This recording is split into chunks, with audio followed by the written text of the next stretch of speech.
नाम रामायण प्रिय गुह विनिवेदित पद राम तत्क्षालित निज मृदु पद Ram. So now when Lord Ram entered into the forest, on the outskirts of the forest, on the outskirts of the kingdom of Ayodhya, was the kingdom of the tribal king Guha. Now from the point of view of the reigning orthodoxy of that times, he was an outcast, but he had devotion to the Lord. He had devotion to Ram. And Priya Guha Vinivedita Pada Rama. So Priya Guha, that Guha to who was dear to Ram and to whom Ram was dear, Vinivedita Pada Rama. So when he heard the Pada of Lord Ram is coming, that Lord Ram himself is coming out into the forest, then he went out to welcome him with all his majesty, with all the majesty. He felt very fortunate that the feet of the Lord was going to were going to anoint his kingdom and his palace, and he welcomed the Lord. Tat shalita nij mrudupada Rama. So mrudupada, mrudu is soft, soothing feet. Tad shalita, those feet were honored by him. How did Guha honor those feet?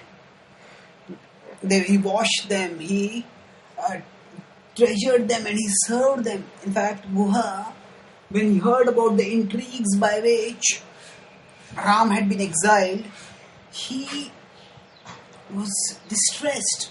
But he knew that such are the ways of politics in the royal settings. And rather than getting agitated, he said, "My dear Lord, O Ram, if you cannot live in Ayodhya, my kingdom is there for you, and you can stay in my kingdom. I will offer my best opulence to you, and I'll try to serve you in every possible way." And Ram smiled, and he said, "I appreciate your hospitality, O Guha. At the same time, I have to honor the word of my father. And the order that I have got is to live in the forest. And living in a forest means actually living in a forest. It is not just living outside the kingdom." So Ram was not trying to cut corners. Ram was not trying to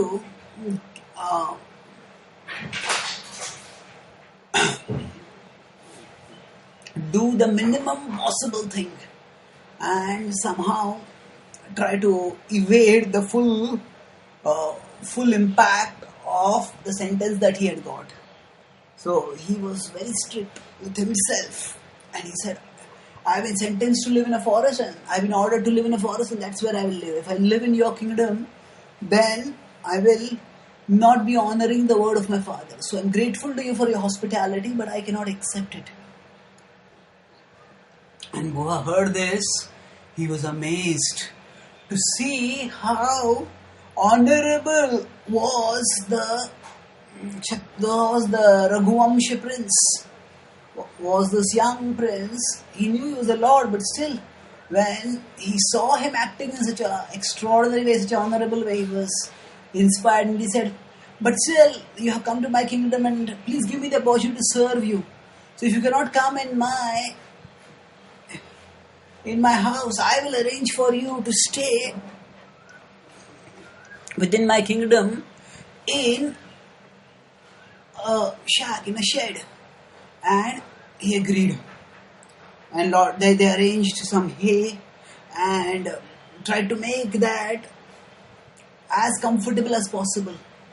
And that was the first night when Sita, whose body had never known any austerity, who had from her childhood lived in the comforts of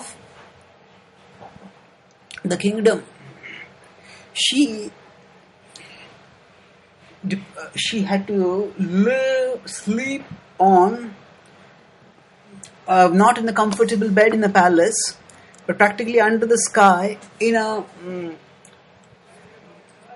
hut-like shack on hay. But she graciously accepted that as a part of her duty to the Lord.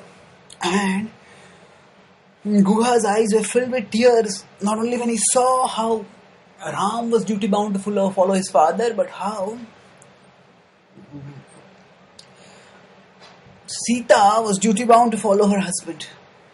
And Lakshman, he was especially mortified by the turn of events, by what he felt was a great injustice to Ram, by which Ram had been exiled.